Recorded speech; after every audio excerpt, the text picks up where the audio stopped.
हर हर महादेव। ओम नमः शिवाय। जय श्री कृष्ण। राधे राधे दोस्तों। रविवार के दिन यह व्रत आने के कारण इसे रवि प्रदोष व्रत कहा जाता है। प्रदोष व्रत हर महीने के दोनों पक्षों की त्रयोदशी तिथि को रखा जाता है।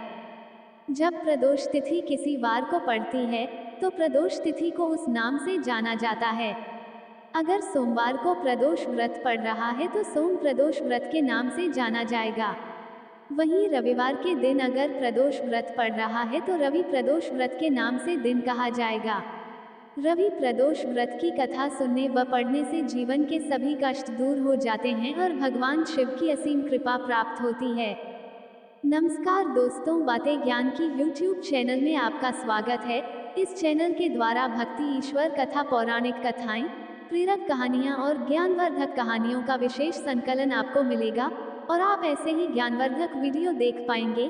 कृपया चैनल को सब्सक्राइब करें, वीडियो को शेयर करें और अपना बहुमूल्य साथ बनाए रखें। धन्यवाद दोस्तों। जय श्री कृष्णा। राधे राधे। एक ग्राम में अति दीन ब्राह्मण निवास करता था। उसकी साध्वी स्त्री प्रदोष व्रत किया करती थी। उसे एक ही पुत्र रत्न था। एक समय की बात है, वह पुत्र गंगा स्नान करने के लिए गया। दुर्भाग्यवश मार्ग में चोरों ने उसे घेर लिया और वे कहने लगे कि हम तुम्हें मारेंगे नहीं, तुम अपने पिता के गुप्त धन के बारे में हमें बतला दो। बालक दीन भाव से कहने लगा कि बंधुओं, हम अत्यंत दुखी दीन हैं, हमारे पास धन कहाँ है। तब चोरों ने कहा कि तेरे इस पोटली में क्या बंधा है। बालक ने संकोच कहा कि मेरी माँ ने मेरे लिए रोटियां दी हैं। ये सुनकर चोरों ने अपने साथियों से कहा कि साथियों, ये बहुत ही दीन दुखी मनुष्य है, अतः हम किसी और को लूटेंगे। इतना कहकर चोरों ने उस बालक को जाने दिया। बालक वहां से चलते हुए एक नगर में पहुंचा। नगर के पास एक बरगद का पेड़ था। वह बालक उसी बरगद के वृक्ष की छाया में सो गया। उसी समय उस नगर के सिपाही चोरों को खोजते हुए उस बरगद के वृक्ष के पास पहुंचे और बालक को चोर समझकर बंदी बना राजा के पास ले गए। राजा ने उसे कारावास में बंद करने का आदेश दिया। ब्राह्मणी का लड़का जब घर नहीं लौटा तब उसे अपने पुत्र की बड़ी चिंता हुई।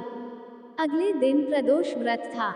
ब्राह्मणी ने प्रदोष व्रत किया और भगवान शंकर से मन ही मन अपने पुत्र की कुशलता की प्रार्थना करने लगी। भगवान शंकर ने उस ब्राह्मणी की प्रार्थना स्वीकार कर ली। उसी रात भगवान शंकर ने उस राजा को स्वप्न में आदेश दिया कि वह बालक चोर नहीं है, उसे प्रातः काल छोड़ दे, अन्यथा तुम्हारा सारा राज्य वैभव नष्ट हो जाएगा। प्रातः काल राजा ने शिवजी की आज्ञानुसार उस बालक को कारावास से मुक्त कर दिया गया।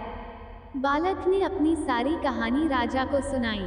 सारा वृतांत सुनकर राजा ने अपने सिपाहियों को उस बालक के घर भेजा और उसके माता पिता को राजदरबार में बुलाया। उसके माता पिता बहुत ही भयभीत थे। राजा ने उन्हें भयभीत देखकर कहा कि आप भयभीत न हो, आपका बालक निर्दोष है। राजा ने ब्राह्मण को 5 गांव दान में दिए जिससे कि वे सुखपूर्वक अपना जीवन व्यतीत कर सकें। इस तरह ब्राह्मण आनंद से रहने लगा। शिव जी की दया से उसकी दरिद्रता दूर हो गई।